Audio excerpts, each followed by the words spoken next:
হরি ঠাকুরের মতো ভক্ত হই নাই। যে প্রকৃতি একটা ঈশ্বর, সেই তাকে যদি সারা দ্বিতীয় কাউরি মানি, তাহলে আমি নিজে মতো না। তারক গোসাই চৈতন্য মহাপ্রভুর শেষ অবতার বলে মানত, কিন্তু মৃত্যুঞ্জয় যখন তারা নিয়ে গেল, যখন ঠাকুরকে তখন সে দেখে তখন অজ্ঞান হয়ে গেল, তখন ও বুঝলো যে না, আমি যেটা দেখছিলাম সেটা ভুল। তাই বই যখন লেখছে, তার চৈতন্য মহাপ্রভুর খানিকটা তার লেখক তার ভাবধারার ভিতরে চলে এসেছে।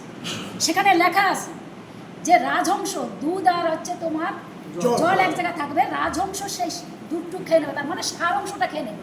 ওর ভিতরে বই লিখতে গেলে কবি তার ছন্দর সঙ্গে মিলনের জন্য বহু কিছু রেফারেন্স দিতে হয়, কিন্তু তাই বলে যে সবই সত্যি তা তো হতে পারে না।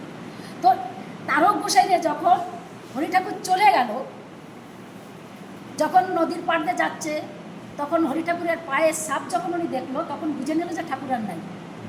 তখন কান্না করছে, তখন দৈববাণী হলো যে আমাকে যদি তোরা, আমি যাইনি, রইব আমি গুরুচাঁদের ভিতরে, যদি আমার মানিস তাহলে গুরুচাঁদকে সেইভাবে মানুষ মানল না তারক গোসাই। হরি ঠাকুরের সেইভাবে একেশ্বরবাদ হিসেবে তারা মানত, গুরুচাঁদ ঠাকুর মানে নাই। মনে মনে ভিতরে যা যা ই করতে করতে যাচ্ছে, গুরুচাঁদ ঠাকুরের কাছে যখন গেছে, তখন গুরুচাঁদ ঠাকুর সব যা মনে মনে বলতেছে, আমার বাবার এছাড়া তোরা তো কাউরে মানিস না, যা যা মনে মনে ভাবছে সব বলেছে, তখন মানছে। এত সুজাই মানেনি তারা এত কঠোর তখন ঠাকুরের মানত। আমরা কিসির মতো গুরু ছাড়া আমরা চলতেই পারি না। কোন গোসাই আছে আগের মতন? আমরা বলো তো, তোমার মা বাবারা তো ভগবান বলছে, তো তোমার মা বাবার যাতে নাম মিলিত হয়েছে। আমার মা বাবা তো ভগবান, তোমার মা বাবা যাতে মালা গলায় দিয়ে দেয়, হরির নাম বলে দেয়, হরির নাম বন্দনা বলে, তো হয় না কথা। তা আরেকটা ধরতে হবে কেন? তারে কাপড় দাও, চাপড় দাও, টাকা দাও, পয়সা দাও, বছরে গেলি তারা বাড়ি বইয়ে দিয়ে আসো সব কেন? এর বিরুদ্ধে তো হরি ঠাকুরের লড়াই ছিল।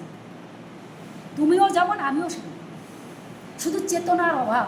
হরি ঠাকুর তাই নিজের ভিতরে চেতনা জাগাতে এসেছে। যে চেতনা আসলে তোমার ভিতরে ওই যে জিরে দেয় নামে বেশি মানুষের নিশ্চয়ই আসলে সব মানুষরা তোমার ভিতরে আসলে তোমার ওই হিংসা, তুমি কে কী করলো তোমার আসবে না। তারপরে করুক না, আমার কি, আমি তো ঠাকুরের ছাড়া আমি কাউকে চিনি না। তার কর্ম সে করছে, আমার কর্ম আমি করি। আমি বিচার করার মালিক হতে পারি না। আমি যে অন্যায় করছে তার বিচার কী করে হবে? একদিনকে এরকম বুদ্ধ না কি যেন যিশু রাস্তায় হেঁটে যাচ্ছে, তখন আমি উদাহরণ দিয়ে তোমাকে বুঝাচ্ছি। যাচ্ছে, তখন ওই জায়গায় একটা মেয়ে ছেলেরে পাথর দিয়ে দিয়ে ছুঁড়ে মারতেছে। কেন? সে বেবিচার, তার পেটে বাচ্চা। তখন যিশু ওই জায়গায় দাঁড়ায় তখন বলছে যে একে কেন তোমরা মারছো? বলে ও বেবিচার, বহু পুরুষ লোকের সঙ্গে থেকেছে তার জন্য। তা বলছে হ্যাঁ ও বেবিচার, কিন্তু কে ওকে মারতে পারে? যে কোনো অন্যায় করে না সে।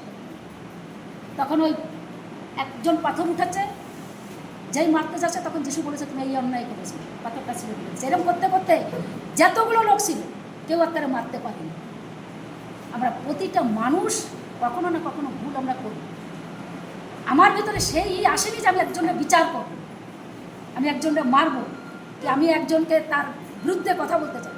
আঙুলটা যদি আমি একদিকে এরকম করি, চারটে আমার দিকে থাকে। এই জিনিসগুলো বুঝতে হবে। এবার তোমরা যাইয়ে আমরা লিখে দিচ্ছি,